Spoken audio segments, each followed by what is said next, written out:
Shalom, Israel. It's that time again. The ISUPK, under Commanding General Yahana, presents the Lord's 57th Annual Passover. That's right, the Lord's 57th Annual Passover, April 4th, 2026, in Houston, Texas. All black, Hispanics, and Native Americans are commanded to observe the Lord's Passover. This will be the biggest Passover to date. You do not want to miss this. Fresh lamb, fresh wine, and bitter herbs as commanded by the Most High. Only $200 per person ages 17 and up. The biggest event of the year. There is only one Passover, and it's under Commanding General Yahana. See you there, Israel. Shalom. Train for war, men of war, and warlike apparel. Prefer our leaders can't get between us. Watch where you stepping. Hey, listen, brothers and sisters, man. If you like what you hear, hit the subscribe button, man. Subscribe to this channel. And also, please, go to ISUPK.com and pay your tithe. Drop me some cash so we can move around this planet like we need to, man, and do the things we need to do. They're one west. They're one west. They're one west. They're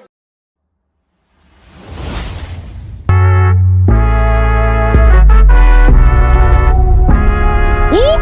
Whoop!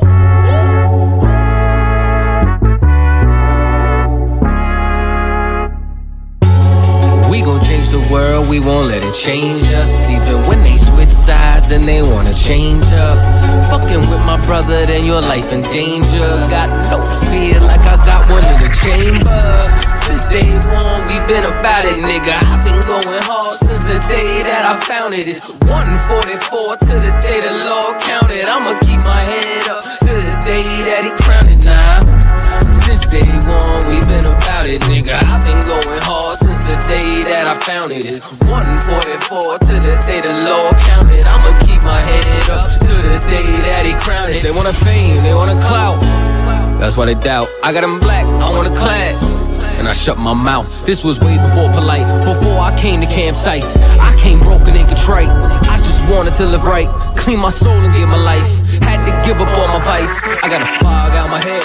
I was raised from the dead. I put down that weed and I cut off my dreads. For before I could lead, I had to learn to be led. Now I'm a bad motherfucker. Walk around and I straight flex on suckers. No one specific, I'm talking to all of you busters. Straight from the gutter, me and my brother, we the long supper. Now, running it like a conductor. Hebrew Academy, I'm the instructor. 14 written all on my cover. Men of war like we hopped at a Hummer. Look like you wanted my trooper could cut you. There is one camp, there is not another. One West, UPK. One West, UPK. One West, one West, one West, UPK. One what? UPK. One what? UPK. One what? One what? One what? UPK. Me and all of my Oyes, hold it, shit down, right here, all day. Shalom, wagwan, sa, all I say is we, damn niggas, yatu, sabe, hey. We gon' change the world, we won't let it change us. Even when they switch sides and they wanna change up. Fucking with my brother, then your life in danger. Got no fear like I got one in the chamber. Since day one, we been about it, nigga. I've been going hard since the day that I found it. It's 144 to the day the Lord counted. I'ma keep my head up to the day that he crowned it now. Since day one, we been about it, nigga. I've been going hard since the day that I found it. It's 144 to the day the Lord counted. I'ma keep my head up to the day that he crowned it.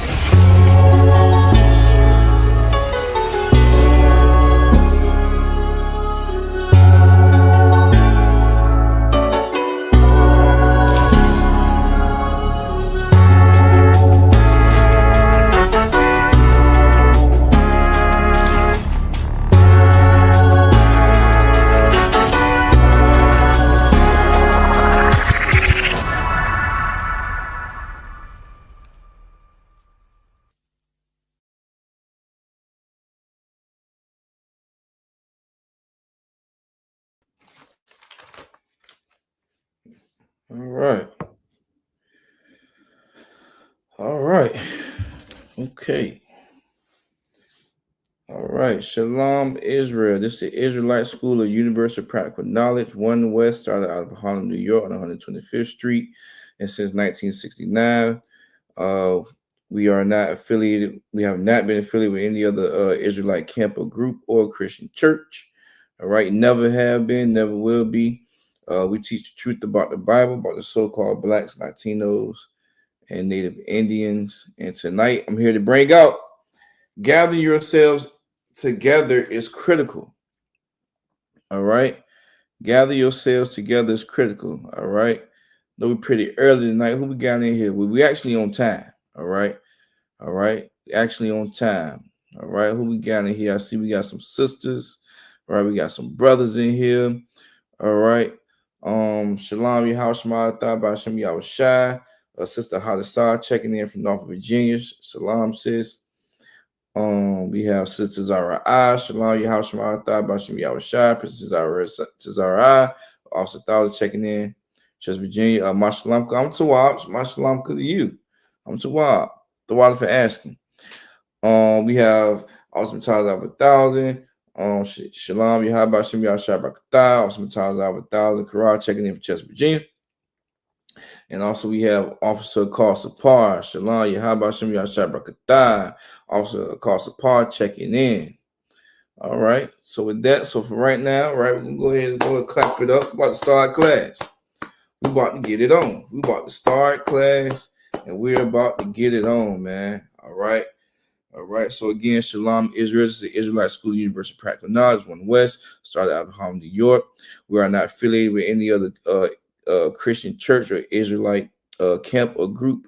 We teach the truth about the Bible, about the so-called Blacks, Latinos, and Native Indians today. And tonight, I'm here to bring out gathering yourselves together is critical. All right. Also, we have also Yagadar. Shalom, Yahaba Hashem Yahshua Barakatah, also 500 Yagadar checking in from Prince George, Virginia. All right. So we on time tonight. Listen, it's enough time, right? This is going to be enough time to go over some things that, you know, that's needed to go over. All right. So for right now, all right, let's get a little warm-up going on. All right. Let's get a little warm-up going on. Okay. So we know that this is a time of the year for what? What is about to happen? What's about to happen within the next week or weeks? All right. What's about to happen? I love teaching class around this time. Right. I love teaching class every day, every time. Right. But I love teaching class around here. What's about to happen? Who could tell me, you know, who could tell me in the chat, you know, what's about to happen? Right? What's about to happen here? And you know, we all know what's about to happen, all right? And until you know more people trickle on in here, right? All right. Give me your answer on what's about to happen within the next week, right? Or 2 weeks. What's about to happen? This is the season, this is the reason for the season. Right? Lord, I'm just so thankful to make it through the year. Hallelujah. Right? Right? Lord, thank you for giving me grace and mercy to make it through the year. I'm so thankful. What's about to happen? Right? And I'm happy to be the first to open it up. All right?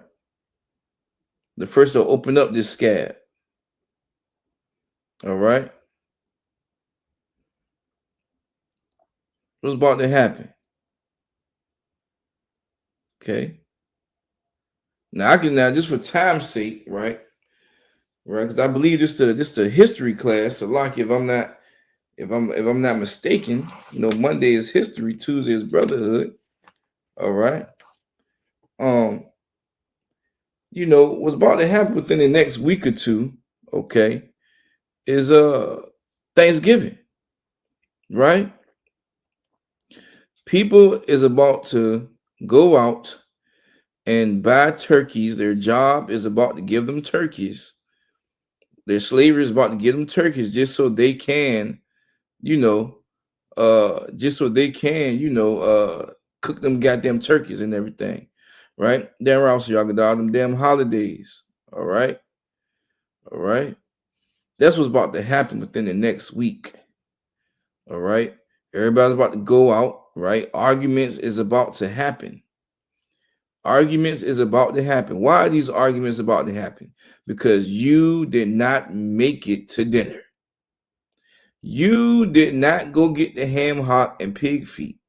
You want to stop eating it. You stopped eating the bacon, right? And you didn't want to go get the snow crabs or the shrimp for the Rasta pasta. You is about to get a cussing out from your aunties, your grandmas, right? And your uncles, right?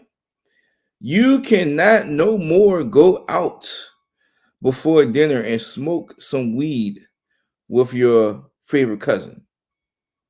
All right? You cannot do that anymore. You cannot go out to get high just so you can have munchies right in time for grandma's cooking at Thanksgiving dinner. Right? Shalom, sis. Shalom, your house. I thought about some y'all shy. Sister Rhonda, all right, checking in from Hampton, Virginia. All right. You cannot do that no more.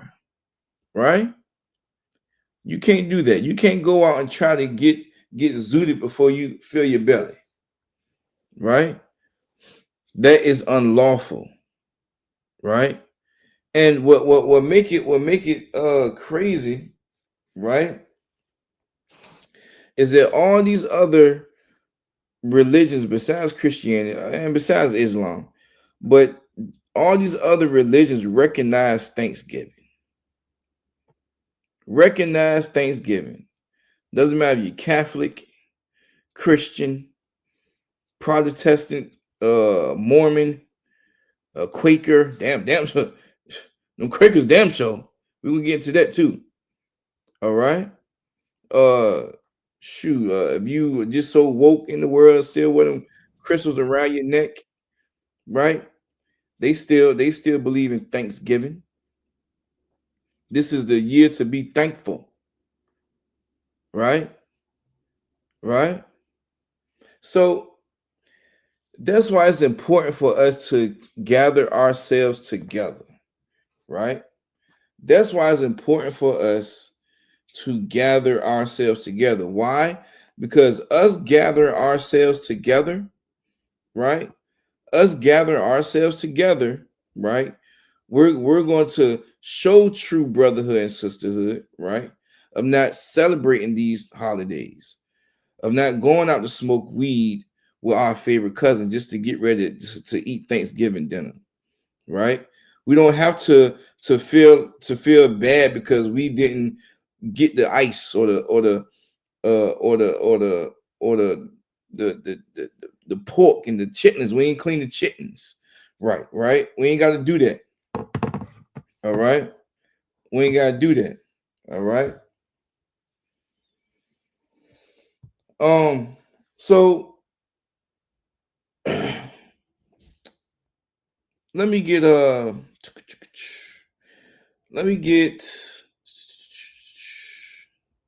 let's get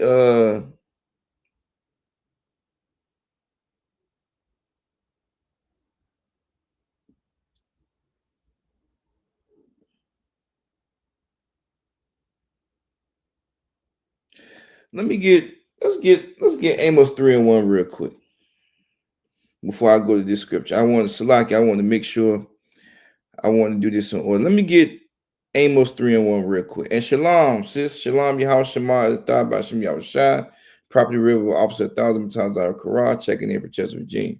Shalom, sis. All right. All right.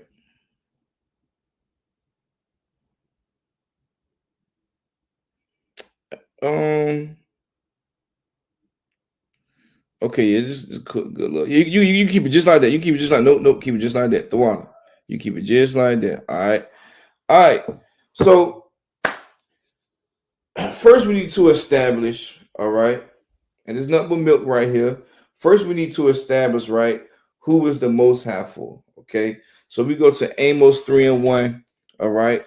It says, hear this word that the Lord has spoken against you, meaning what? Hear this, listen, right? And hear this word that the Most High is about to break down to you, is about to tell you, all right? That has spoken to you, right, against you, right? So it says, hear this word that the Most High has spoken against you, meaning the Lord is saying something against the people he's talking to, right? The word you does not mean everybody, all right? It does not mean everybody. The Christian church will see the word you and think the word means everybody, right? However, God identifies who these people he's speaking to throughout the whole Bible, all right? Christianity will have you confused on who God is speaking to, all right? Because they don't know the Bible, all right? And it's proven that they don't know the Bible because they ready to put up their Christmas trees. They ready to celebrate how their Thanksgiving service, right? They ready to sing and shout on Thanksgiving Day. They ready to have a testimony period, right? Where they just get up in church and they just whoever got a testimony, come tell God how thankful you are. And they're ready to walk up to that stage or get that mic and just tell and just explain how grateful the Most High been to them, how thankful the Most High been to them, right? Which is totally false, right? That's why it's important when we go out on these streets or before we teach these classes. It's important that when before we even teach, before we even break down anything, we say that we are not affiliated with any other Israelite group or Christian church. We ain't affiliated with them. We're preaching the Bible how the way they supposed to be teaching it, right? But they are not authorized to teach, right? The only people that's authorized to teach is the men in the Israelite school of universal practical knowledge. That's who the Most High authorized to teach this word, to teach this truth. That's why it's important to come into this truth and learn this history, all right? So hear this word that the Most High have spoken against you, right? O children of Israel, okay? O children of Israel. God is speaking to the blacks, Latinos, right? And native Indians, man. That's who the Most High is speaking to. He's speaking to the so-called black Latinos and native Indians when he says, O children of Israel. Not, O children of Edom, not, O children of Ammon, not, O children of the Moabites, not, O children of the Canaanites, right? You see how specific the Most High is getting here? He's saying, O children of Israel. He didn't say, O children.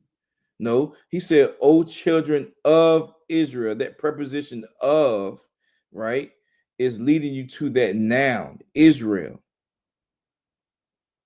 Okay? It goes on to say, against the whole family, meaning this is one people, against the whole family, right? This is one people, right? This is not all the families or every family, right?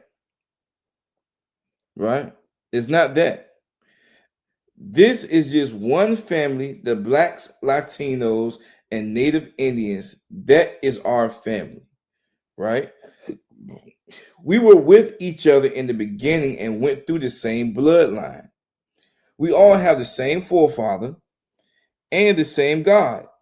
We all have the same history, past, present, and future. So like, no matter what language we are speaking in, our land that we are living or land that we are living in, right? We are one family, right? And it goes on to say, which I brought up from the land of Egypt, right? Saying, he brought up us from Egypt, right? Where we were held captive for hundreds of years, right? Edom wasn't held captive in Egypt. So now you know he's specifically talking to the Israelites, right? Because only the Israelites was brought up from the land of Egypt. Okay? This all gonna make sense in a moment, right? Uh just like how we were in Egypt now, right? We've been in captivity for hundreds of years again. That's why if you love your dollar bill, that's why if you look at your dollar bill, you see the all-seeing eye, right? The all-seeing eye of Horus, right? That's the Egyptian symbol. You will also see the pyramid, which is the Washington Monument, which is an Egyptian obelisk, right? We celebrate the Passover because the Lord delivered us from Egypt by wiping out our enemies, right? He took their lives to free our lives, right? Shalom, sis. Shalom, Yahweh Shema Bashem Yahushai, says Deborah, checking in from Richmond, Virginia. Shalom, sis. Shalom, Yahweh Shema Bashem Yahushai, Sister Zara Carr, River Property of Officer of 50 Yabakar, checking in from North Virginia. All right. Right. So it says again, hear this word that the Most High have spoken against you, O children of Israel, right? Against the whole family which I brought up from the land of Egypt, saying, right? Right? Saying what? Right? You only have I known of all the families of the earth, right? He's letting you know, hey, I only known you. I only know you. I only chose you. I only love you.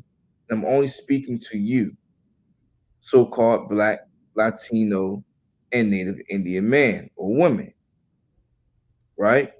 He says, you only have I known. He didn't say you Moabites, you Canaanites and Ammonites, the Edomites, right? The Ishmaelites, right? He didn't say that. You only have I known of all the families of the earth. And it goes on to say, therefore, right? I will punish you for all your iniquities. Meaning, like what? I will punish you for all of your sins, right? So, which leads me into this.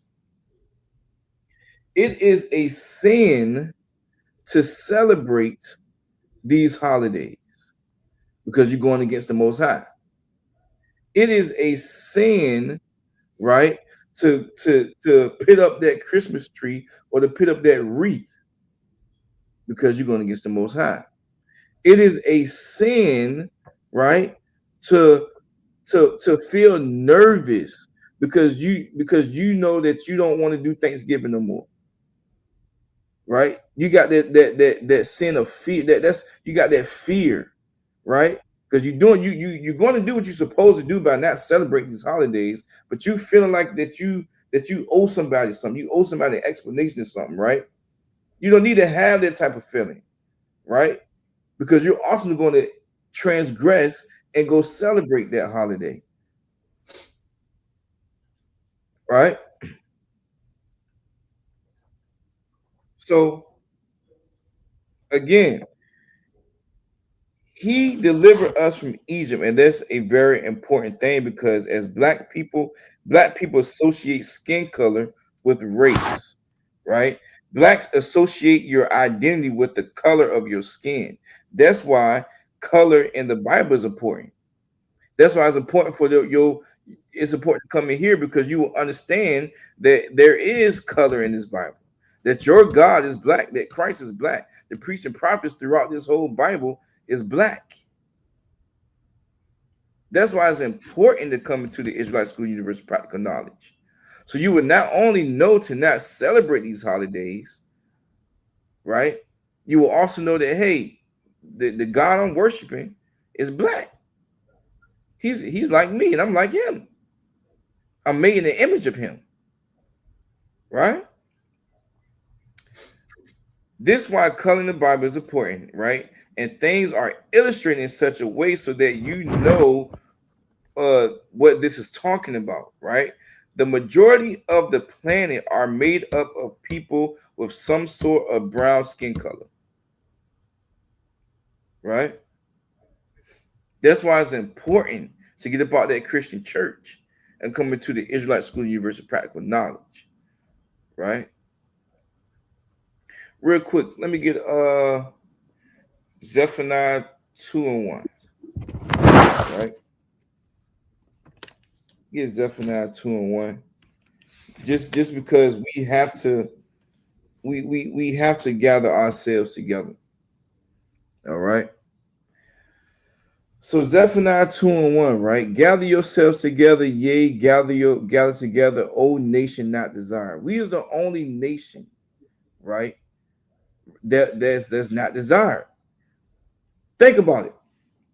Think about it. If you go back in history, right, and you think about the transatlantic slave trade, all these different uh the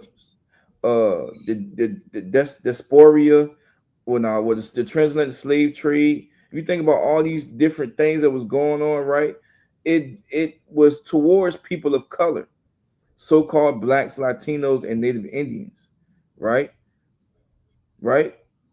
We ain't desire. I mean, we desire for our just the slave and do laboring work, but we ain't looked at as no type of, you know, in the oppressor as some type of just great people, right? We ain't looked at just like some royalty to them, even though we really are, right? That's why it's important to gather ourselves together, right?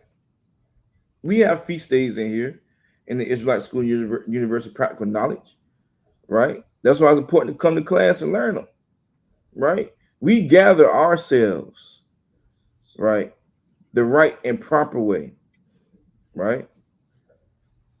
You're not going to see no white man or no Chinese man, no Japanese man, no East Indian man or woman, right? In none of our gatherings, none, right? I want to go to take me down to verse 3. Let me see. Take me down to. I'm gonna just read over 2, but I wanna go on 3. I'm gonna read. You can keep it like that. You can keep it like that. You can keep it like that. All right. Before the decree bring forth. What does decree mean? What does decree mean? Before the decree, right, brings forth. Gather yourselves together, yea, gather together, O nation that not desired, before the decree bring forth. What does decree mean? Shalom, brother Shalom, Yahabashim Yashabakata, Chumakar Ya'ala, checking in from Richmond, Virginia. Shalom, brother. What does decree mean? Who would give me that? I know we just now tuning in, we just now coming in, checking in, right? The topic is gathering yourselves together is critical, right? That's the topic, right? And right now, we went from Amos 3:1, right? And now we on Zephaniah 2:1, right? So you coming in right on time. So we first open up with, okay, gather yourselves together, yea, gather together, O nation not desire. Now we on verse 2. Before the decree bring forth. The question is, what does decree mean? What does decree mean? Give y'all some time to be interactive. All right. What does decree mean? Decree. Right. I know my sisters got it. I know my girl My sister, Princess Tawa Boff in here. She'd be, what does decree mean?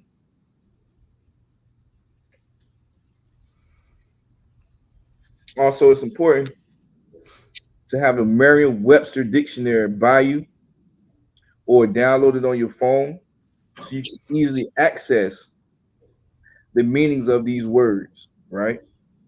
You can easily access the meanings of these words anytime a priest and prophet, just want to ask you what does these words mean. You don't have to get on Wikipedia, right? This is a trusted source, the Merriam-Webster dictionary, right? Is one book that we should have besides all the other books. All right. To demand. Okay. All right. To demand. All right. This Sister Amadah. Okay. Shalom, sis. Shalom. Yahweh Shema. Thaba Shem Yahweh Shah. Sister Amadah checking in the class. All right. Shalom, you sis. We have Sister Tawana. Shalom. Yahweh Shema. Thaba Shem Yahweh Shah. Sister Tawana. Rib and property of Trooper Sariala. Checking in from Chesapeake, Virginia. Okay. Shalom, sis. All right. So she said to demand. All right.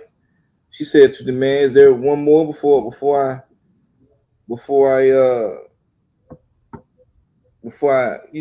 expound this word? All right. That's good to demand. Okay, to demand. That's a tawab. That's tawab, man. To demand. Let's get more. Let's pinpoint it a little bit more.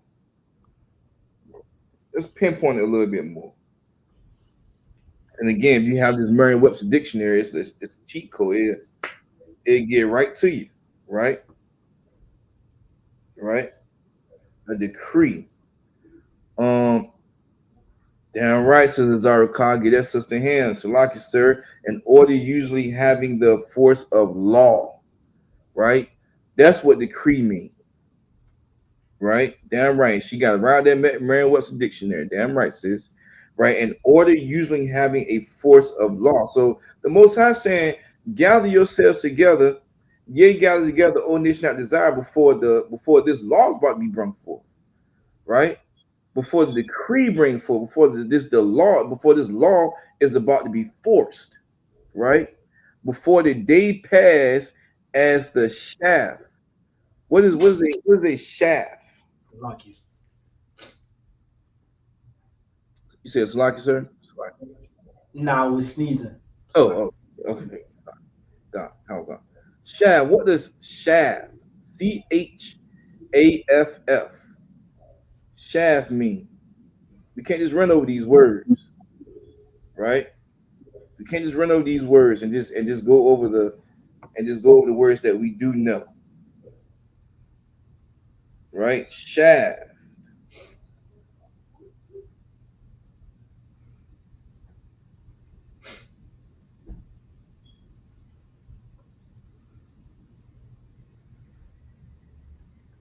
So it says, before the decree bring forth, before the law bring forth, before the day pass as the shaft, right?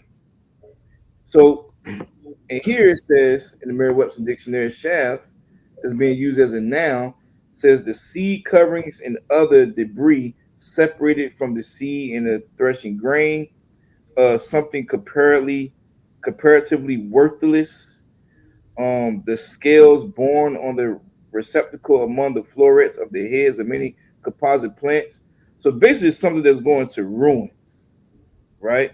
Basically, something that's about to be gone and just about to be decayed and just about to be just in rocks, just in shambles, right?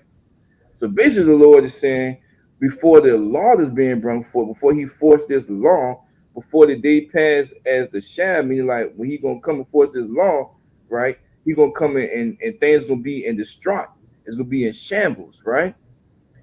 Before the fierce anger of the Most High come upon you, it is lawful to gather yourselves together in the way that the Most High wants you to do it. It is lawful to gather yourselves together. What we got? Hanukkah, right? Coming up, December 14th. right? That's when we're gonna gather ourselves together and we're gonna feast and we're gonna do things in order first. We're gonna feast, we're gonna be merry amongst each other because this is our day. This is our day to gather ourselves together. This is our day to gather together as a family. This is our day for the sisters to cook food and make sure it's prepared. It's our day for the men in the school to make sure the school is in Tawab shape for this our feast day to be in Tawab order, right? So before the decree bring forth, before this law is being enforced, before the Most High gonna come back and bring this damn American Babylonian world to shambles, right? Before the fierce of the Most High come before you, meaning what? You need to gather yourselves, right? Right? For all these laws, statutes, and commandments, or you're gonna be part of this anger that the Most High is gonna bring. You're gonna be part of this anger that the Most High is gonna on how the Most High is gonna leave this world to shambles. You're gonna be part of that, right? Before the day of the Lord's anger come upon you, get yourself right, get yourself together, gather together in brotherhood and sisterhood. How does that look by gathering yourselves together, right? Gather yourselves together not only mean, okay, gather yourselves together on feast days, but if we gathering ourselves together, we're making sure that we don't transgress against this law. We're making sure that we don't go out and feel weak and celebrate and feel weak and buy in to what our grandmas and aunties and uncles and mamas and dads are saying about how we should celebrate Thanksgiving and Christmas, right? Gathering yourselves together is how it looks on Saturdays when we go out for camp, right? Gather yourselves together is how it look, right? When we do Sabbath service. Gather yourselves together is how it look when we are in class. Gather yourselves together is how it looks when we are making sure that we are correcting each other, right? That we make sure that we have the proper attire on when we are around each other. Make sure that we do have our fringes on, right? Make sure that the women do have their head coverings on, whatever the case, what the case may be, right? Gathering yourselves together is important because it keeps everyone on one accord, right? And it keeps everyone from not transgressing against this law, right? Because when the Most High comes back, right, he's coming back to destroy. Hey, Salaki Priest. Okay. Is that your mic doing that? It's making like a sound, like a buzzing sound, like some cicadas outside. Do it sound different now? Yeah, it sounds a lot different now, kind of. So it sounds better? Yeah, it sounds better. I don't know what. Maybe you did something. I don't know. Maybe I'm not sure. Okay, calm. Okay. Yep. The water. Oh yeah, no, I never got the water to you. So if we go down to verse 3, right? If we go down to verse 3, right, it says, "Seek ye the Lord," right? Right? Seek ye the Lord, right? Look to the Lord, man. Right? Seek ye the Most High. Seek him. And how do we seek him? Let's see who's still in here. How do we seek the Most High? By doing what? How do we seek the Most High? What we got to do to seek the Most High? How do we seek the Most High? Right? How do we seek the Most High?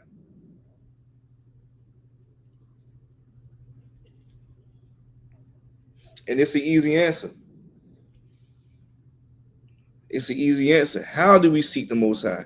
We seek the Most High by following the laws. Damn right, Chumakayala. By following the laws. By following the laws, statutes, and commandments. Damn right. Damn right. Damn right, Sister Hadasah. Right?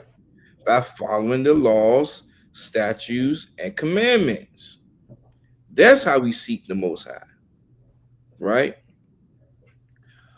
All ye meek of the earth. Now, here's another word. All right. I guess this is a class we got to have our dictionaries, right? All ye meek of the earth. Now, before I ask you what the word meek mean, let me get a 1 in the chat if you know what meek mean, or let me get a 2 in the chat if you don't know what the word meek mean. Real quick. Let me get a 1 in the chat. Don't even look the word up. Let me get a 1 in the chat if you already know what meek mean, or let me get a 2 in the chat if you do not know what meek mean. Okay? So the Hadasah said, yeah, I know. She said she know what meek mean. Okay. You know, okay. Sister Hadasah said she know what meeks mean. Most High Christ. Who doesn't know what meek mean? Or who don't know what meek mean? Okay. Okay. We know what meek mean. All right.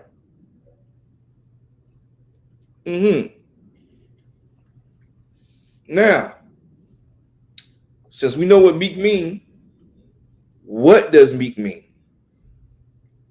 For the people that say they know it, what does meek mean?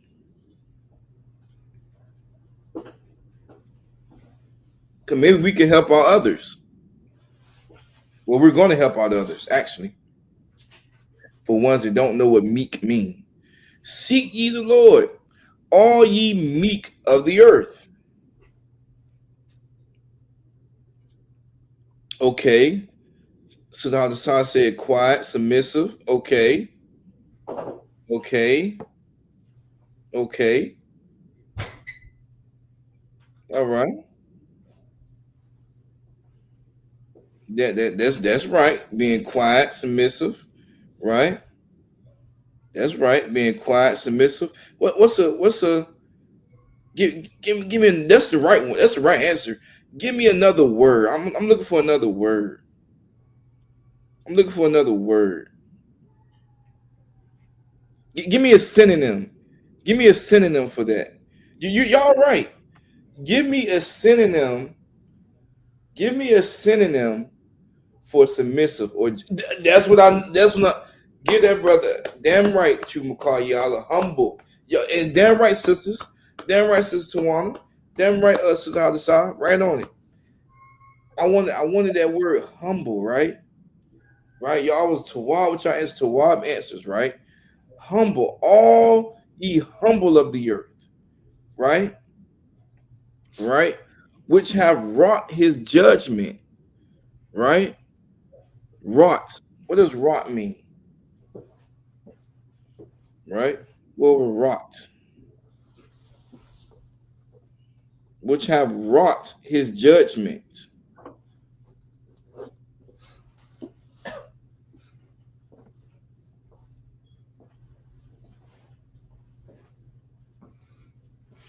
Which have used, right?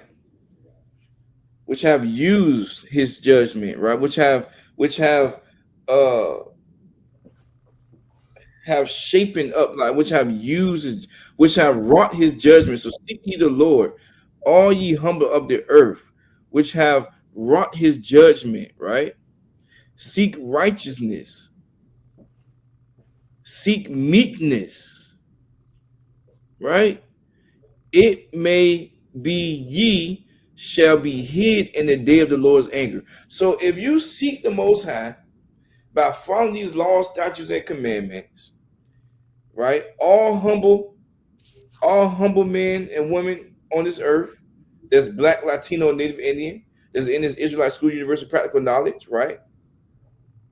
Which have wrought his judgment, right? Which have seeked righteousness. You seeking righteousness by following these laws, statutes, and commandments. You're seeking righteousness by not celebrating these holidays, right? Because you celebrating these holidays, you don't know the real history behind it. And tonight, I'm going to expound on the history behind one of these holidays. which is Thanksgiving. Right? Now we may know the we may know like some history on it. We may know, yeah, the Quakers, right? The Europeans came over and took over the native Indian land. Okay, cool. Right? Right? But it's some deeper, it goes deeper than it. It's like a little, it's deeper than rap. This is like this is like the surface of it. This is like the surface. But once you study more and go deep into Thanksgiving, right?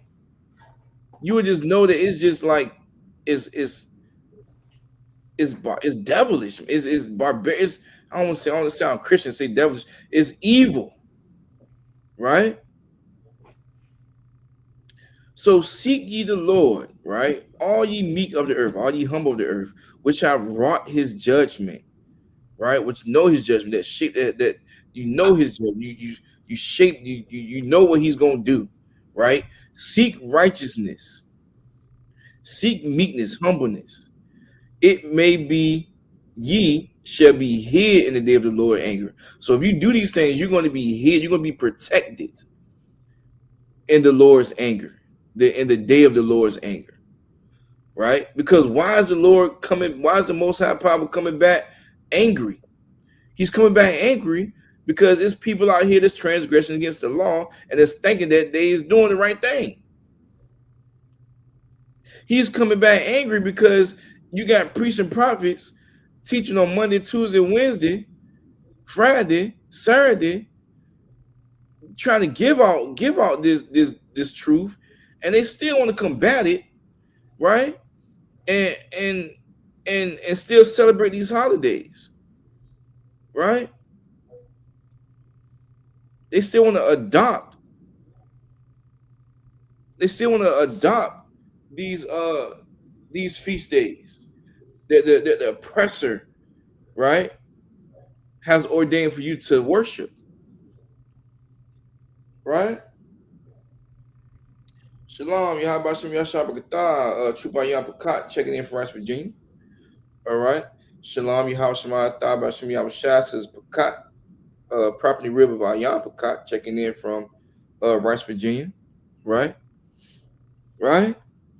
You do these things, you seek the Most High, you're going to be protected when he come and he starts slaughtering things and bring everything to shambles. Right?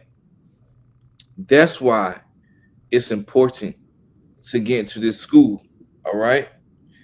Now,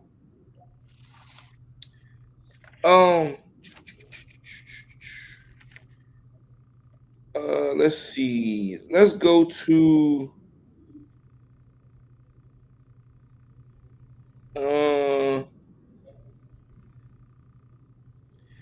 let's go to that, and just to bring it, because I'm gonna go back and forth here. So take me to that first article, the true dark history of Thanksgiving.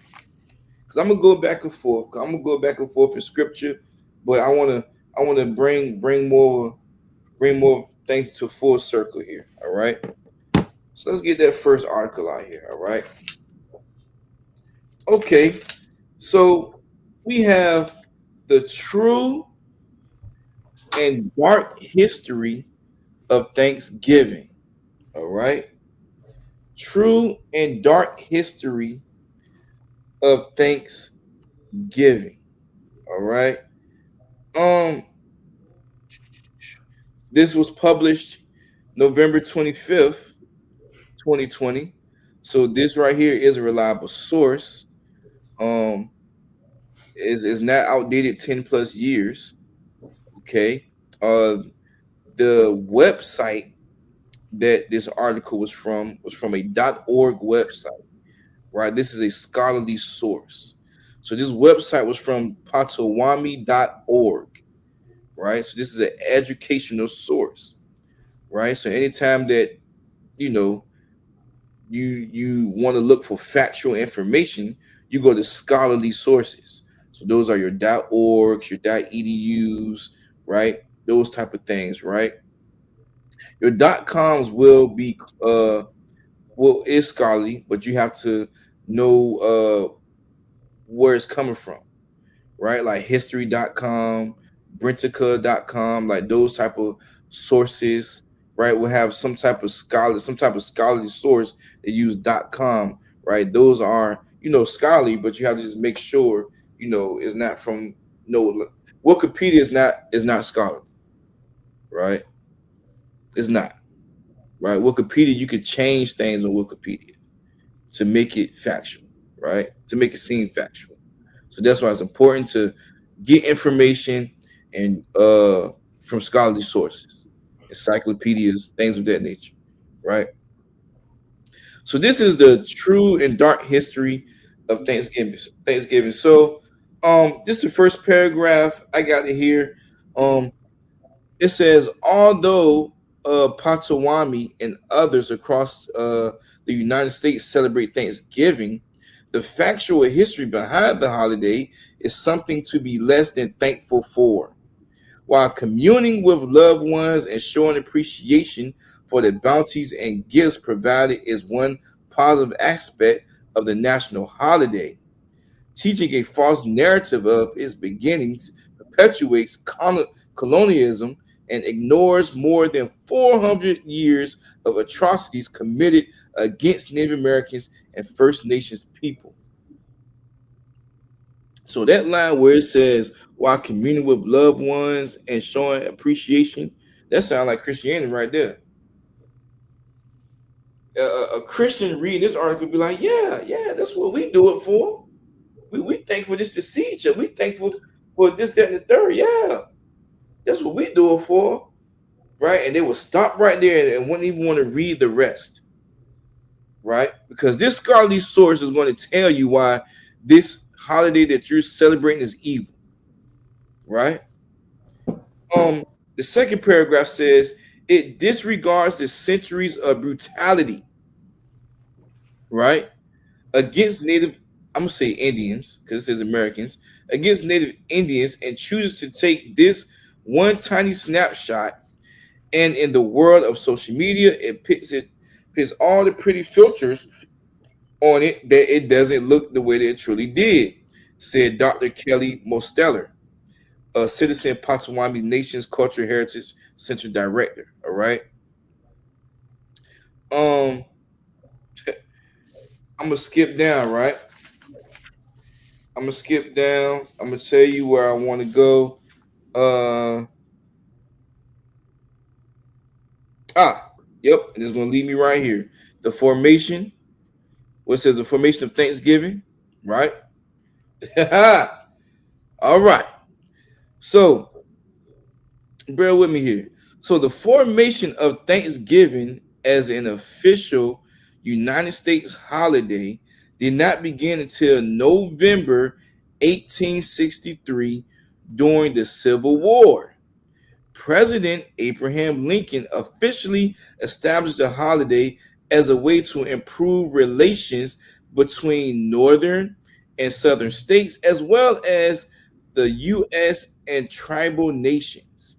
Just a year prior, stay with me here, a mass execution took place of Dakota tribal members, right? Corrupt federal agents kept a Dakota Sioux from receiving food and provisions.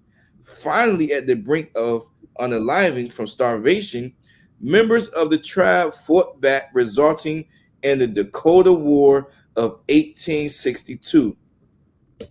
How many of us, let me get a one in the chat if you know anything about the Dakota War of 1862. Let me get a one or two. Let me get a one or two. Let me get a one if you knew about the Dakota War of 1862, or let me get a two in the chat if you did not know anything about the Dakota War of 1862. And while you typing your one in the or your two in the chat, right? I'm going to read the rest of that paragraph, and I'm gonna go and I'm gonna lead you there. Okay. So it says, in the end, President Lincoln ordered 38 Dakota men to unalive, right? To be unalive from hanging. And he felt that Thanksgiving offered an opportunity to bridge the hard feelings among natives and the federal government, right? we're gonna give you Thanksgiving. We're gonna give you Thanksgiving just to, I'm sorry. I'm sorry, right? Now we got a lot of twos, we got 1-1. So if I could, Baba Kashah, can I get that article on the U.S. Dakota War of 1862? If I could, Baba Kashah, right? The U.S. This is why it's important. This is why it's important, right, to not be a part of the Christian church, to not go into your own understanding, because Proverbs 14:12 just tell you that, going to your own understanding, right, going to lead you to destruction, lead you to unalive, lead you to death, right? So that's why it's important not to go into your own understanding, not to have them crystals around your neck or try to serve these other gods, right? Because you don't know what you're celebrating. But in here, we know what we worship. Oh, man. We know what we worship in here. Them Christians and them pretzels out there, they don't know what they worship. Obviously. Right? Okay. So this right here, right? This right here is the U.S. Dakota War of 1862, right? And I'm gonna flip-flop back and forth. I just want to give y'all a good little, rounded education, right, on this Dakota War of 1862 real quick. So the causes of the U.S. Dakota War of 1862 were many, and it remains one of the most important events in Minnesota history. Right? We out in the Midwest. Okay. The effects of the war can still be felt today. All right, we're gonna scroll down. Okay. Let's see. We're gonna go to, let's see.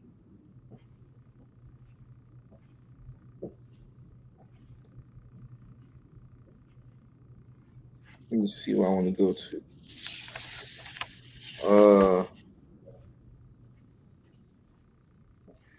Let's go. Let's scroll down to where it says,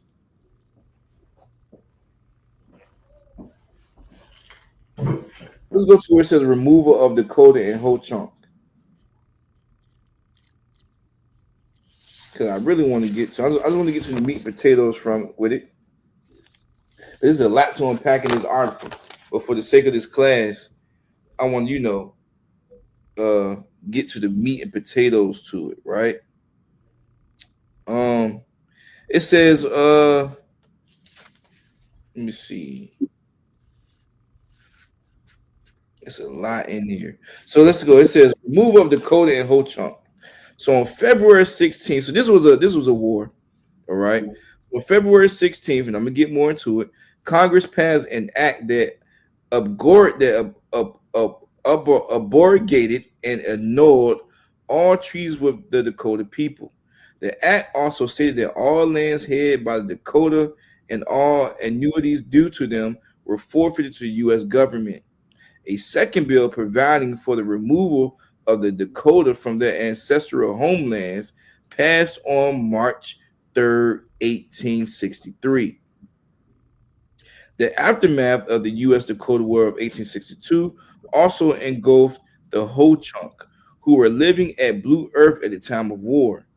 The desire of colonists to remove all Indians from Minnesota led to a similar bill to evict Ho Chunk, who had been uninvolved in the war but resided on prime agricultural land that colonists wished to obtain.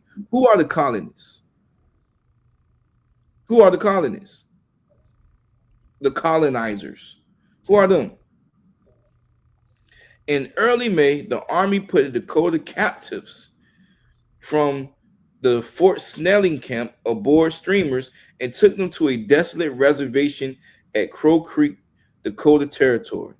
The removal of the Ho Chunk people coincided with that of Dakota. For a brief time, the U.S. Army held hundreds of Ho Chunk at Fort Snelling, before they too were removed from the state.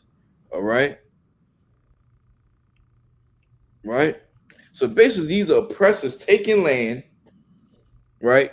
Taking land, right? And not only we're gonna take your land, we're gonna move you from your land. You can't stay here no more. You can't stay here. This ain't your land. Not only I'm gonna take your land, right? I'm gonna unalive you, take your land, right? And you also can't stay here. You got to go somewhere else. So how dare President Abraham Lincoln try to say, okay, Thanksgiving, try to bring the Native Indians together with the federal government, knowing that this ain't no Thanksgiving. You can't try to pat me on our back for you trying to be nice to us, patting us on the back after you done took us and unalived us, took our land. What we supposed to do with that, right? It says the aftermath and the execution of Sekpedin and Wakawan Ozanzan, right? I'm going to that subheading, sir. It's a lot, right? It's a lot. It's a lot in here, right? It's a lot in here, right? I just want to just get to like fast forward. So it says after the U.S. government forcibly removed the non-combatant Dakota from Minnesota, the war against Dakota entered a second phase, and the concentration camp at Fort Snelling served a different purpose.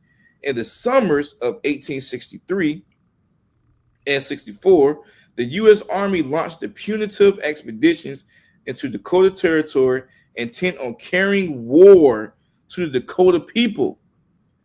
It's like you beating a dead horse now. Like, what more? Fort Snelling became a center for marshaling supplies, stock, and troops for these efforts. From the spring of 1863 into the late summer of 1864, Dakota who had surrendered or been captured by the Army were held at Fort Snelling stockade before being exiled from Minnesota. Right?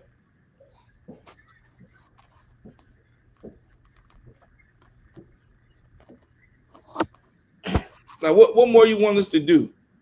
How much more you going to try to unalive us here, right? Shalom, Yahabashim Yashabakata, Officer Yabakar, checking in from Shalom, brother. Right? Now, what more you want us to do? Right? I think there's one more here I want to touch on.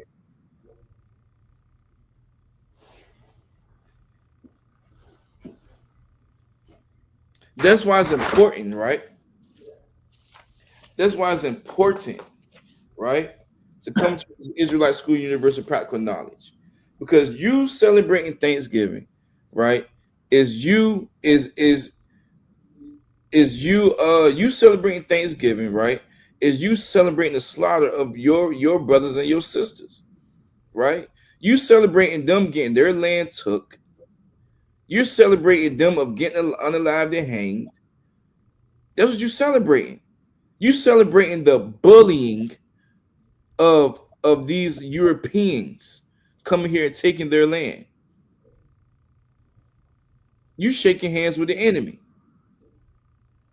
You just saying that this holiday, this for the family to get together. I ain't see so and so in a while. I ain't see this then her in a while, him in a while, right? You're celebrating the unaliving of your brothers and your sisters. That's why it's important to follow these laws, statutes, and commandments, because you don't want to be a part of the Lord's anger. All right, you don't want to be part of that, right? Let me get let me see. Okay, let me go back to my article, right? Let me go back to where it says a true dark history of Thanksgiving. I know I'm a flip flop. I want to, all right, and I want to go to the subheading.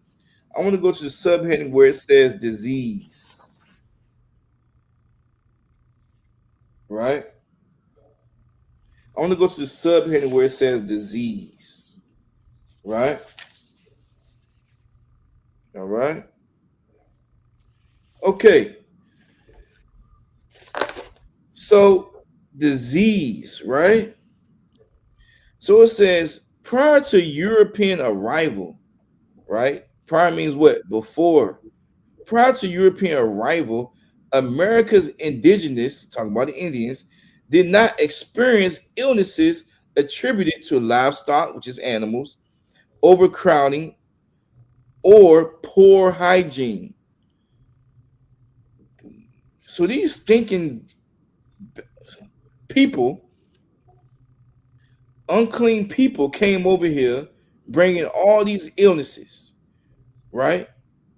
Residents of the north of Northern Europe, listen to this. Residents of Northern Europe and England rarely bathed,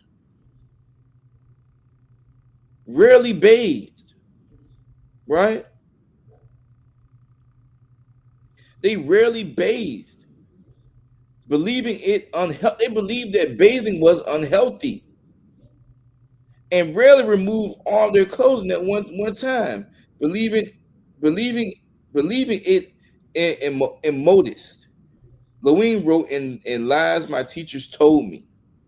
The pilgrims smelled bad to the Indians. Sequanto tried without success to teach them to bathe, according to Phoenix Zenier, his biographer. In fact, 3 years before the pilgrims landed, England, English and French fishermen transmitted diseases to tribes as they came ashore to find fresh water, firewood, and capture Native Americans for slave trade. This is what's going on. Within 3 years, the plague wiped out 90 to 96% of the inhabitants of coastal England. Native societies were devastated. Only the 20th person is scarce left alive, wrote Robert Cushman, an English eyewitness, recording a death rate unknown in all previous human experiences. Those who survived left their communities to join others, bringing the illnesses along with them. This caused many Native Americans to perish, even though they had not encountered Europeans. Once the Pilgrims did arrive in 1620, right, the epidemics across Indian County were far from over. Throughout history, religion has served as means as justification for English separatists. It was no different. They believed the widespread unalignment and devastation of Native Americans due to disease was divine providence and that God willed them to take over the land.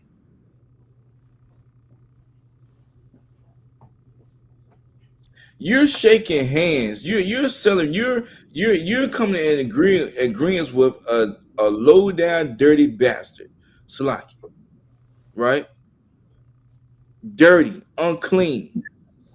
You want to adopt their customs, right? You want to accept their pat on the back. You easy. You 40 ball easy. You a trick. You easy, right? And you're fearful if you celebrate these holidays, right? Right?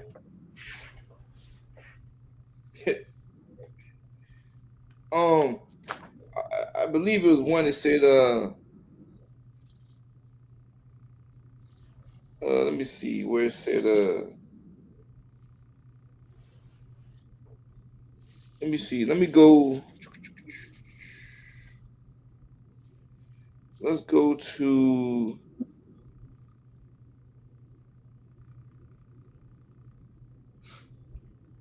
All right, so now let's scroll back up to that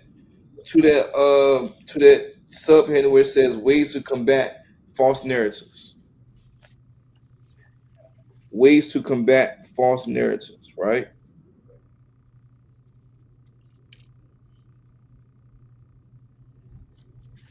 And I want to scroll down to after where I read about Abraham Lincoln.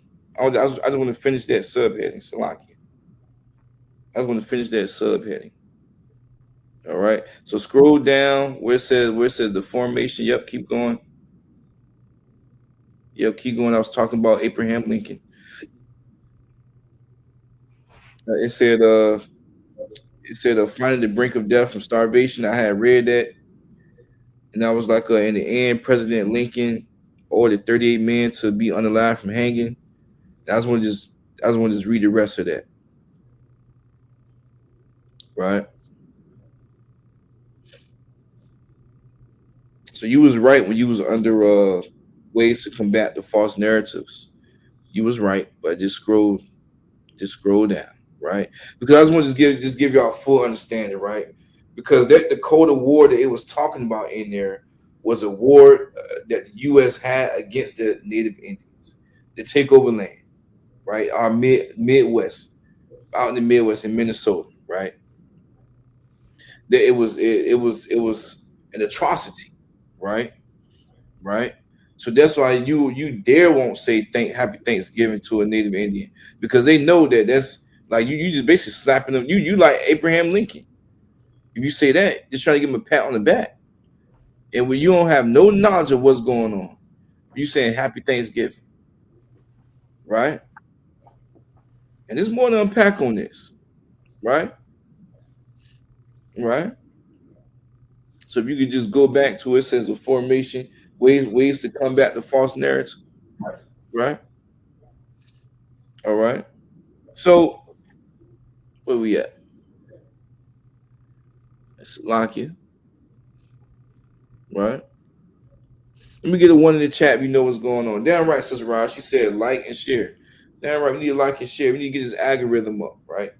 This algorithm is what's gonna have that Christian watch this live. The algorithm is gonna have this brother that's trying to learn knowledge, that's trying to learn the truth, to come in here and try to actually see what's being taught in here, right? You liking and sharing is going to help the other sisters, going to help these other brothers that's stuck in Christianity, that's stuck in Islam, that's stuck in Buddhism, that's stuck in Hinduism, that's stuck in all these different things, that come in here and learn this truth, learn this Bible, right? Learn this history, right? Right? And have it and change their zeal to want to learn what these priests and prophets is being taught up in here. So you can go ahead and scroll down. You right now, scroll up a little bit. You swap. Scroll up a little bit. All right. Keep going. Keep going. Right there. Go up a little bit more. Right there. Yep, right there. So it says it was propaganda. Right. So what was the propaganda? Propaganda was Abraham Lincoln issuing out a day for the Dakota Indians and Indians around the world and saying, hey, we're gonna give y'all Thanksgiving. We sorry. We got your land now. We got your land and everything. All right, we sorry. All right. Now we can have peace. Now that we brought destruction to you, now we can have peace. Right? So it was propaganda, Dr. Mosteller explained, right?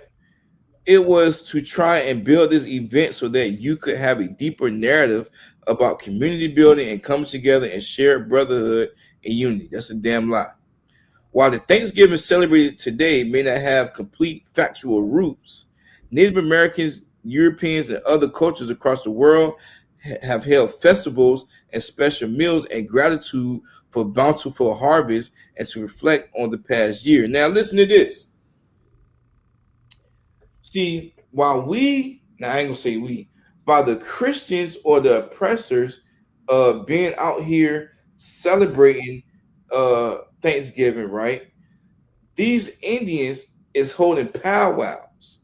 These powwows is not to celebrate Thanksgiving, right? These powwows might be held throughout on this day or around this day, but it's not to celebrate Thanksgiving, right? These powwows is for them to come together, right? And for them to bring education to young ones coming up, or it's more of a culture thing for them, for people, for them to have people understand that like this is what we is about. We ain't about this Thanksgiving stuff, right? This is our culture. This is our heritage. This is how we was doing things before our land got taken away from us. The Native Indians, brothers and sisters, as they should, feel entitled to this land because they was here. This is their land. It was taken from them, right? Right. So now they're having not reliving, but just trying to educate others, right? Right. So they won't be swept under. So their feelings or whatever how they feel won't be swept under the rug, right? Because this day is not a day that they celebrate, right? Right. That's just like you. This is like you celebrating. Matter of fact, this is like you wearing a Jesus piece. This is like you wearing a cross around your neck. Like you not only celebrate this graven image, but you just celebrating. You just, you know what I mean? You loving, you celebrating how what this represent, right? You might as well pay Christ in a damn t-shirt then. You celebrating how the unalive went. You looking at this as a glorious thing of how Christ was unalived. So you want to celebrate that. You want to put that Jesus piece around your neck. You want to tattoo that Jesus piece on you, right? You have the wrong viewpoint of how things are looked at, right? That's why it's important to come into the Israelite School University of Practical Knowledge and understand, right? Understand. Renew your mind in here, right? Not by going to the Christian church and being dipped in the goddamn water, right? The renewing of your mind through these scriptures, right? So with that, let me see. Do I got anything more on that? Let me see. Do I got anything more on that I want to bring out?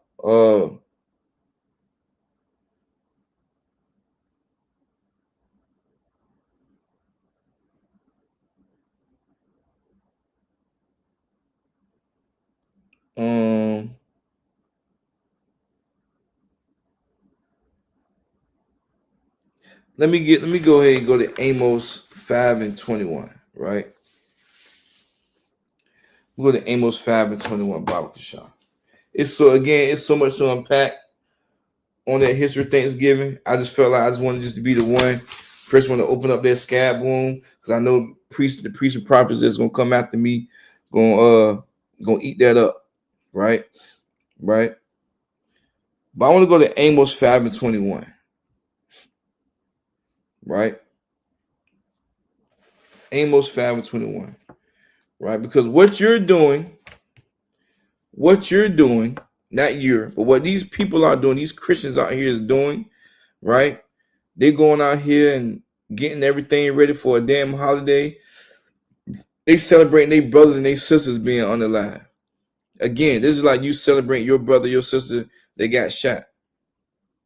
Or they got however they got unalive. You celebrating them every year of how they got shot, and you turning up for them, right? You turning up for them. You turning up how the way they got executed, right? Which is not right. So Amos 5:21 says, I hate, right? Hate is all throughout the Bible. Right, but the Christian, they will tell you that God don't hate God don't hate and He loves everybody, right? Which He doesn't. That's why when I first started this class, I went to Amos 3:1 to show you the family that the Most High is talking about. I gave you Amos 3:1 to show you the family that the Most High is for, right? Then we went to Zephaniah 2:1, right? Talking about the importance of gathering together. That's why gathering yourselves together is critical, right? Because if we gather ourselves together, we would know that, hey, yo, we ain't supposed to be doing these things, right? This holiday was the unaliving of our brothers and sisters, was the slaughtering of our brothers and sisters, right? So it says, I hate, right? I despise your feast days. I despise your Thanksgiving dinner. I despise your Christmas dinner. I hate it. I despise it. And I will not smell in your solemn assembly. What is this solemn assembly? Now we back in the chat, right? What is a solemn assembly? Right? What is that? What's a solemn assembly? Who give me that real quick in the chat? Right? I will not smell your solemn assemblies. Right? New Year's, birthdays, Easter, etc. I hate and I despise your feast days, and I will not smell your solemn assembly. What does that mean? What does a solemn assembly mean? Who we got in here? We got some people in here. What does solemn assembly mean? Who could give it a shot? We got officers in here. We got troopers in here. We got sisters in here. Right? What is a solemn assembly? I despise your feast days, and I will not smell your solemn assembly. Right? What is that? Okay, Sister Rod said you're gathering together, right? Smell of food. Okay.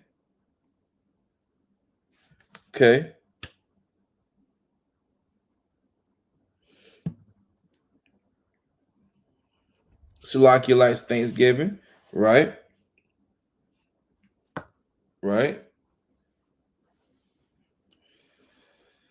Get-togethers, damn right.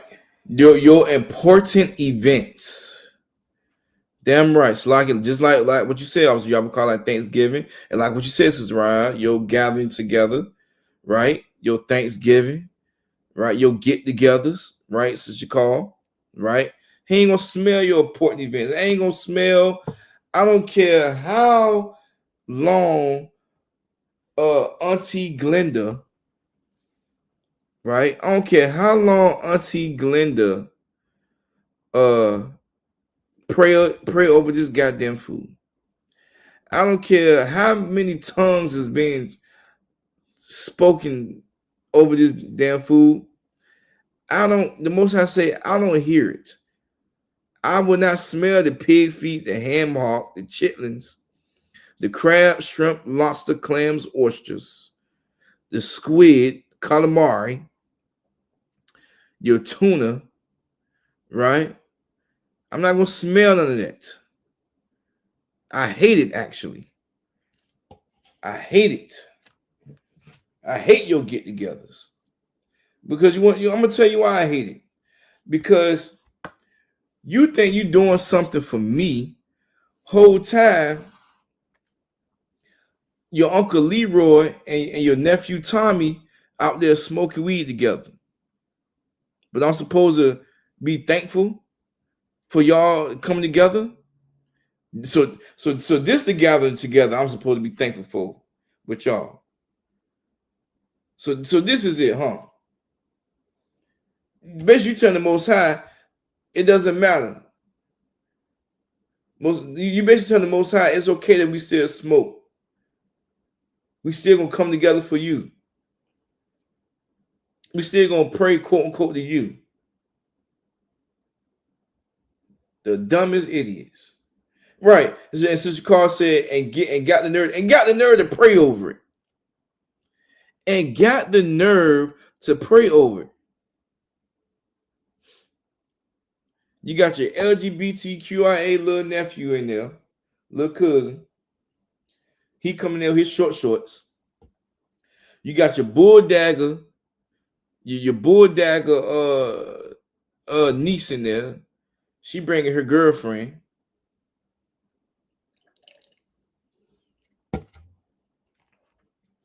It don't matter. God loves everybody.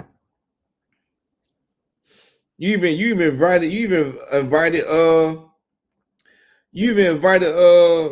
your coworker Sarah, Linda, right? You even had her bring some of her raisin casserole, right? Then Ralph's job because said praying of a swine is crazy word. Everyone's saying what they thankful for.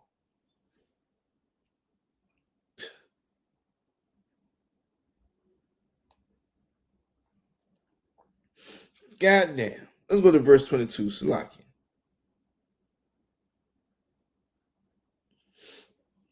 Baba Kasha. Right?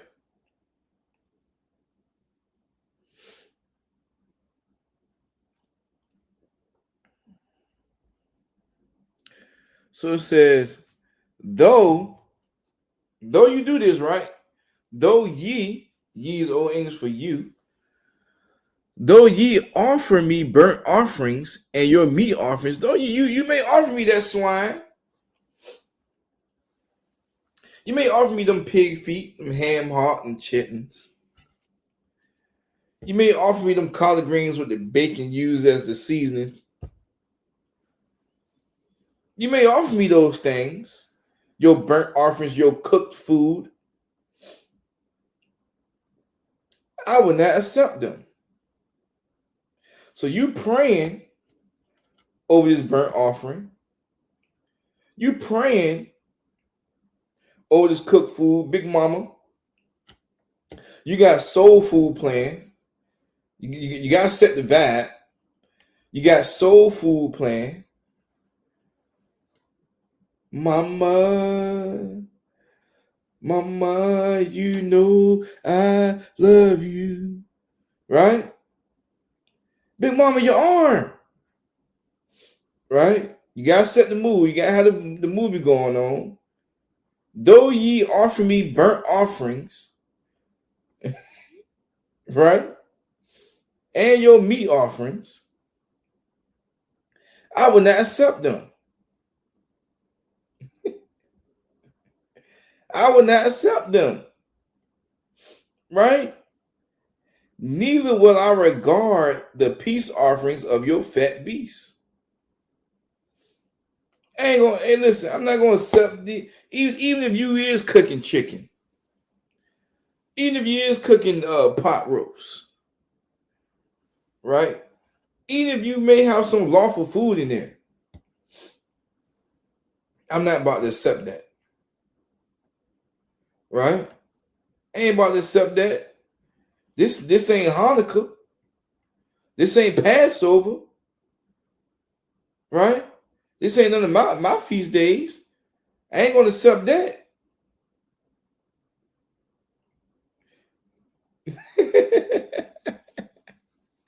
Once you hit those notes, the classes. Hey, listen. I'm just saying. You gotta set the mood with the soul food. Right? Right? I ain't gonna accept that. Right? So I despise your feast days. What does despise mean? Right? Despise means to regard something or someone or something, right? Right? As insignificant, expandable, or little value. It can also mean to look down on someone or something, or to have the Lord's opinion of them. He's looking down on your goddamn Thanksgiving to Christmas, man. Right? Ah, man. Officer Robert Carr said, they kill me with the just come eat. You don't got to celebrate. Let me tell you something about that right there. Right? My mama just hit me with the, I know you don't celebrate it, but I still pack some food for you so the next day when you come over, you can have some. Listen, I don't want none of that food. I don't need it. Because you still made it. You still made it for that day. You still made it to celebrate my brothers and my sisters getting slaughtered. You still made it for that day. How about make some food for a day when the goddamn white man got slaughtered, when our oppressors got slaughtered? I'm gonna eat all that. But I don't want to eat no food that was made for my brothers and my sisters getting slaughtered. It's like I'm an Abraham Lincoln all over again. I'm patting them on the back. I'm siding with the enemy. I'm siding with the AKA the quote unquote the bully. Damn right, Sister Ross said my family hit me with not celebrate. We just get together. Ain't no damn get together. Come and tell you what's gonna happen. They're gonna want to join hands. Okay, everybody, let's get together. Let's join hands. Let's circle up. Lord, we thank you for Sister Ra coming here and Officer Mataza and Officer Yabaka. Lord, we thank we ain't Christian, man. We ain't about to be slid into your Christianity. I don't want none of that food. Right? The Most High hates them feast days, right? He despises that pork that them Christians make on Thanksgiving and on Christmas, right? Christmas and Thanksgiving is not of God. New Year's, birthdays, Easter is not of God. It's not of the Most High, right? The Most High goes on to say, I will not Salaki. He said, I will not accept them either, right? He's not going to accept no burnt offerings. He ain't gonna, he will not accept those peace offerings of them fat beasts, right? He ain't gonna accept none of that, man. Let's go to verse 23, Baba Kashab, right? He despises that rabbit, man. He despises that bear, that squirrel, that raccoon, or whatever meat you cook on that holiday, right? He would say, I would not accept them, right? He don't want none of that. You know, it's some guys in my slavery, right?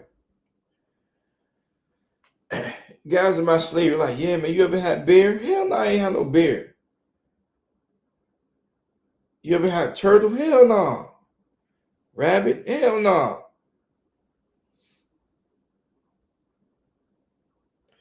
Sister Zara said, my friend told me it was just a paint party, and I get there, they are setting up for a birthday party. Give that sister a hand. See, you see how Christianity try to sneak in there, right?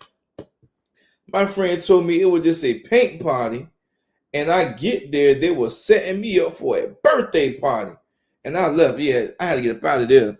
Damn right, sis. Damn right, sis. See how them damn Christians try to sneak you? They try to sneak you up on in there. Oh, them suckers there, man.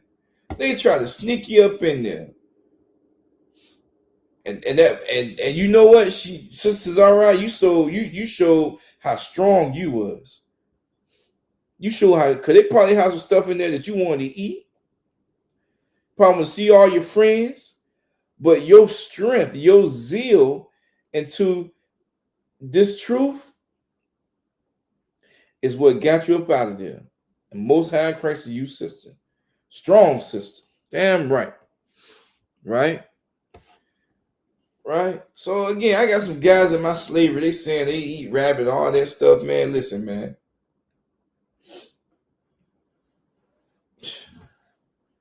Bear. I don't want to taste bear, but I can just imagine how bear tastes. They talking about something tastes like beef. Man, listen. That's the custom that you adopted. Just by being a part of the Christianity, just by not being in the Israelite School of Universal Practical Knowledge, that's the custom that you adopted. Right? You adopted that. And you is a subject of being a part of the Most High anger when he come and bring this world into shambles, right? So verse 23 says, and this is for the church folk right here. Take thou away from me the noise of thy songs.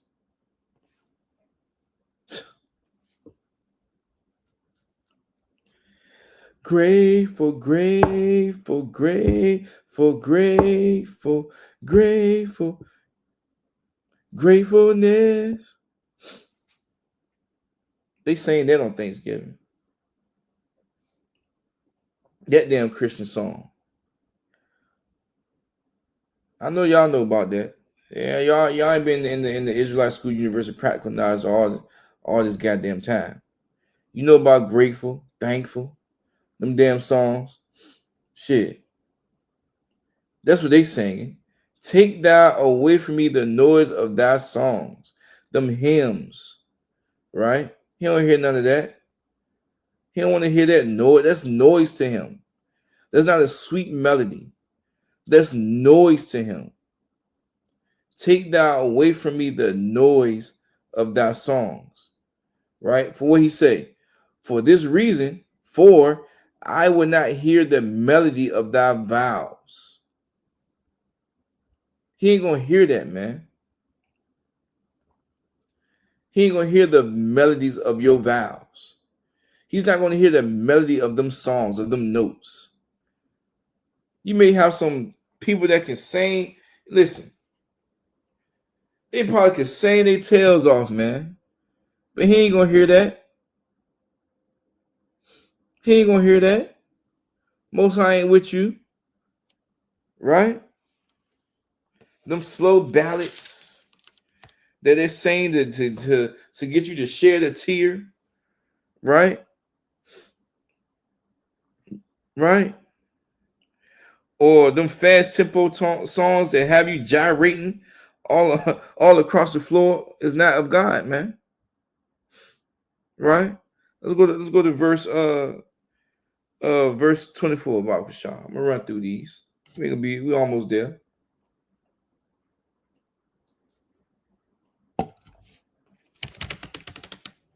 But let judgment. But in contrast to me not hearing this, let judgment run down as waters. How does water run? Who can give me that? Water runs consistent. It's a consistent flow. And righteousness as a mighty stream. How fast is, see, a mighty stream is real quick, it's real fast. A mighty stream is coming down, it's damn right, right, it's flowing, right? But let judgment run down as waters, it's flowing, and righteousness as a mighty stream. That judgment is going to come at a never-ending stop. Can't no plumber fix this. No plumber can fix how the way the Most High is going to reign, is going to have these judgments come down on you. Right? Right? The judgment that the Most High is going to flow like water. Right? Water doesn't have a specific shape, right? Or direction. Just imagine turning your sink on and you can't stop the water from flowing. Right? Never ending. The judgment that the Most High has for you for idolize and worship these days are endless. Right? Streams have a fast pace to them. Right? Just for you idolizing and worshiping these holidays, you may get struck with a heart attack. That pork may get you. You may get hit with a stroke. You may get hit with some cancer from eating them unlawful foods, man. Right? You might get hit with an eviction. You might get your lights turned off. Right? You might get your car repossessed, phone cut off, car problems. All because you want to do to celebrate these things, right? You want to get gifts, right? And fall behind on your bills. Most I ain't hearing that. Let me get Proverbs 14 and 12, Baba Kasha. He ain't hearing that. Right? And this is something that the oppressor, this is something that the oppressor made.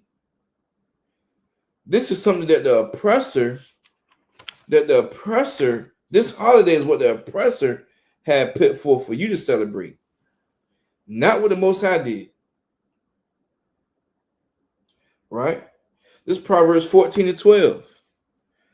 There is a way which seemeth right unto man.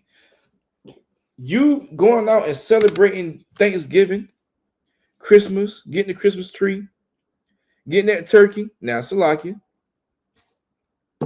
if your company giving out turkeys, right, you take that turkey and you make sure that you bring it in here so we can make it for our feast day, for our Hanukkah.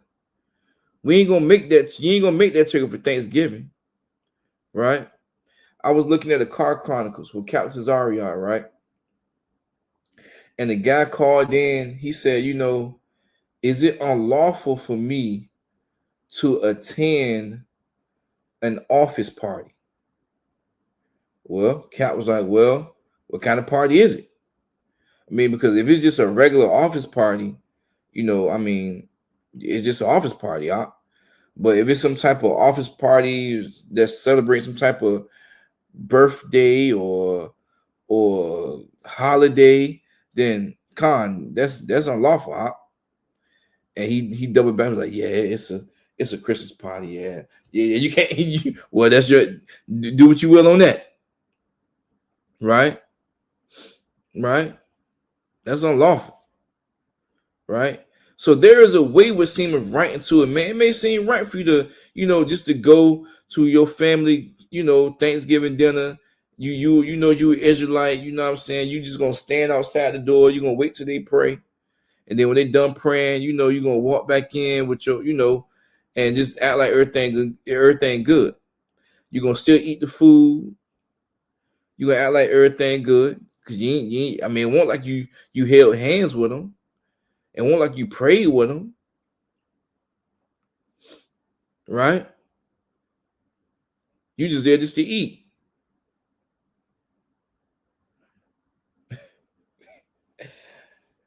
But I would rather die than to eat that goddamn food. If Officer Mataza, Officer Yagadan here, I would rather die. Right? Yo, they know what I'm talking about when I say that. Than to eat that damn food. Right? Because it's unlawful. Right? So there is a way that seemeth right unto a man. Right? Yeah, right. Also, y'all kind of know what I'm talking about, right? There is a way which seemeth right unto a man. Right? But in contrast to this, the end thereof are the ways of death. Right? The ways of death, man. That's the ways of death. You going out here eating this food. If it ain't made by Sister Dara or Sister Deborah, right, or any other sisters in here that partake in making this good food, right?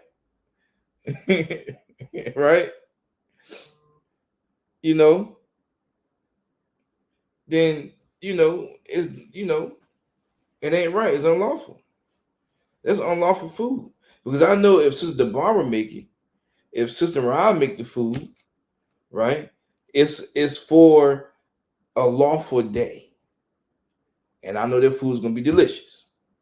That's why I can't wait till December 14th. Right?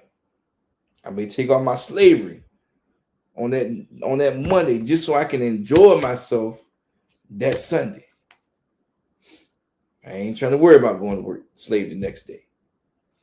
Matter of fact, I'm gonna do that because I do have some sick days to take. Right? Right? So there is a way which seemeth right unto man, but the end thereof are the ways of death, man. Don't go to that Thanksgiving dinner, man. Don't go there and eat that damn food, man. Because the Most High see that. The Most High see that, and the Most High, he got a clever way, right? He has a clever way of unaliving you, right? And I don't want to be part of that clever way that the Most High can unalive you.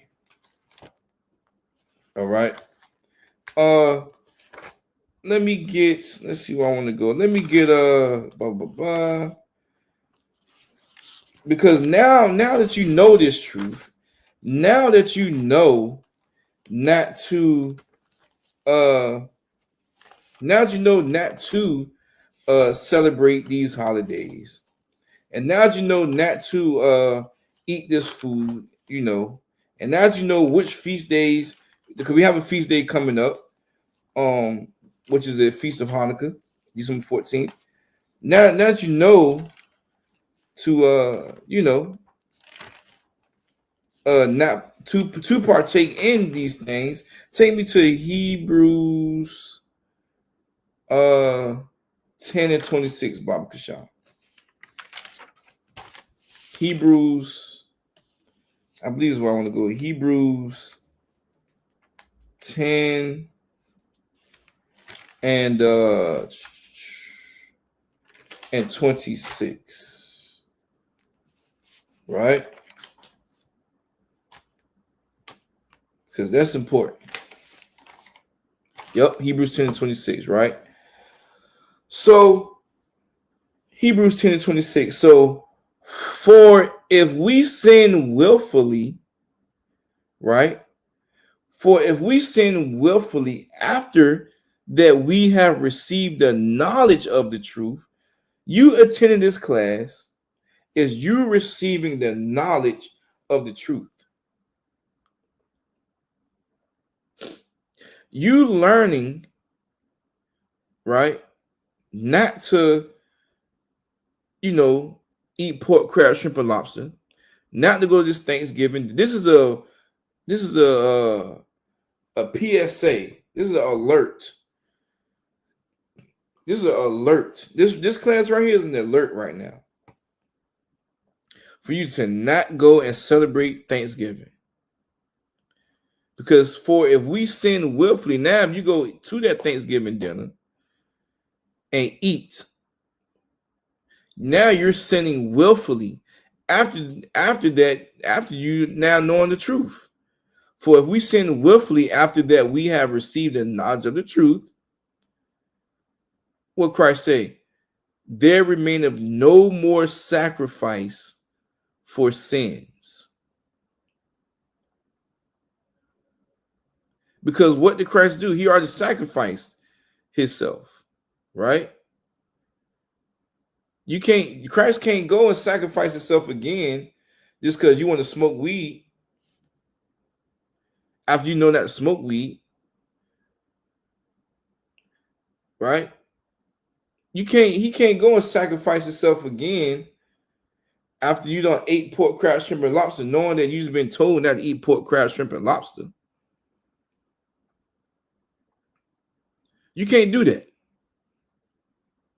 For if we sin willfully after that we have received knowledge of the truth. Real quick, what is the knowledge of the truth? What is the knowledge of the truth? Real quick in the chat. We almost here. We done. What is the knowledge of the truth? Right? What is the knowledge of the truth? It's an easy layup question. Right? The knowledge of the truth. For we sin willfully after, damn right, sis. Damn right. She's still here with me. Damn right. Right? Right? real quick. Damn right. These laws, statutes, and commandments. Damn right. Knowing who you are. Damn right. Let me get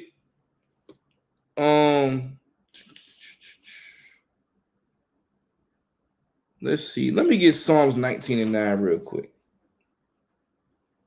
And this is gonna be it. Let me get Psalms 19 and 9, Bob Kashaw, right? Because we don't have to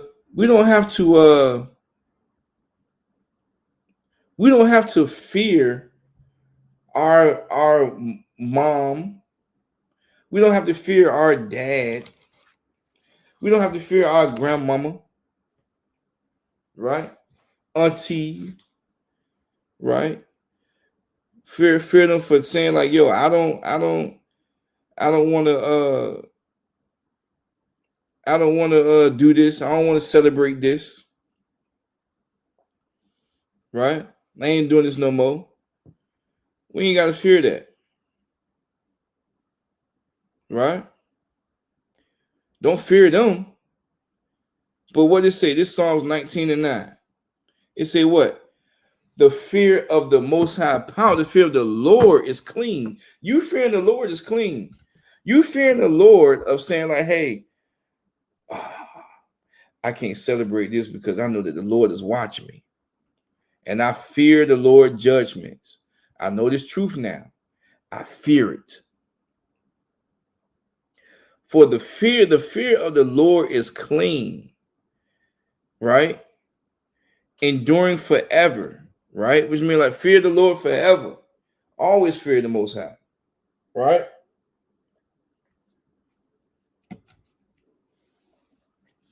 The judgments of the Lord are true and righteous altogether. I mean, like what? What he's saying, what he gonna do, he gonna do it. He ain't gonna lie, he ain't lying, he ain't gonna cap to you. He's saying, look, if you do this, I'm gonna punish you. If you do this, I'm gonna unalive you. Now you go ahead and do it. But if you do this, I'm going to punish you. Right?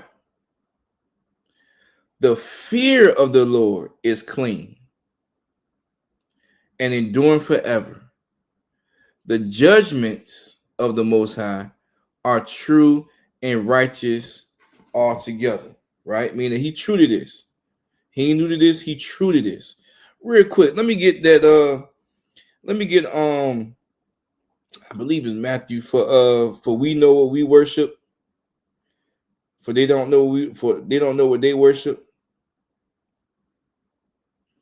I believe that is that's John Slaki. That's John 4:22. John 4:22. Slaki. I said Matthews. Right? Right? This is why you should fear the Most High. This is why in the Israelite School Universal Practical Knowledge, we know what we not supposed to do and what we supposed to do. Right? We know this. Right? And this is in red. So what? Christ is speaking. Right? It says what? Ye worship, ye know not what. Christianity don't know what to worship. Christianity don't know how or what to worship. How we know this? Because they still celebrating Thanksgiving. They still voting. They still having birthdays. They get mad at you for not doing it. Right? Not knowing the oppressor bring over these holidays. The oppressor bring over these religions. Right? That's why it's important to stay strong into this truth and know the history and know the true history. Right? It's to the point now, if you know the true history, you know what I'm saying, of what's going on, you in the wrong. What John 4:22 and say? Say, ye worship ye know not what. You worship what you don't know what you worship. We know. Who is the we? The Israelite School of Universal Practical Knowledge, the men and women in here. For we know what we worship. For salvation is only for the Jews. It's not for Islam. It's not for Christianity. It is not for none of these other false religions out here, man. All right? None. Right? So real quick, let me get a one in the chat if you understand what's going on here. That's why it's important to gather yourselves. That's why it's important to attend class Monday, Tuesday, Wednesday, Thursday, and Friday. Commander Muhammad, Commander Matsalaki, Junior Muhammad, right? On Thursdays. That's why it's important to attend these classes Monday through Saturday. Really? Sabbath, right? It's important because you will learn more about yourself. You'll learn more about your family. You'll learn more about your culture, right? We is not your enemy in here. We your brothers and your sisters. You become a foe. You become an op. You become an enemy when you go against us. But we still gonna love you because why? This is how brotherhood and sisterhood works in here. Showing the love to you is by telling you like, hey, you ain't supposed to do that, sis. You ain't supposed to do that, bro. That's us showing the correct and proper brotherhood and sisterhood in here, man. All right. See, we got some ones in here. Okay, and so with that, all right, we are the Israelite School of Universal Practical Knowledge. Started out at 1 West, 125th Street, St. Harm, New York. Rule for new brother or sister. When a new brother or sister comes into the school, they are off limits for 6 months. They are to be saluted only. They are to share themselves of the world. If they need transportation, the teacher will arrange it. After 6 months, if a brother or sister has an interest in a particular person, he or she must get permission from the head to speak to her brother or sister. There was another 6 months in which the brother and sister will court each other. After this 6 months period, the brother and sister will get permission from the head to marry. All right. Tithes, which is a commandment.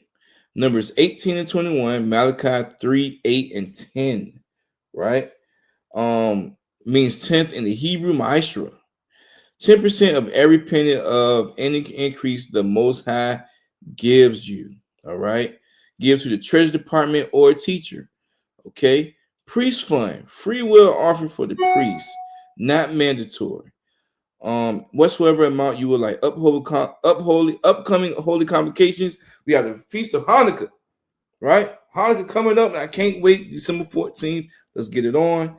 We're gonna be in North Virginia at the school. We're gonna be eating. We're gonna be grubbing. We're gonna be merry. We're gonna be doing what we do. All right.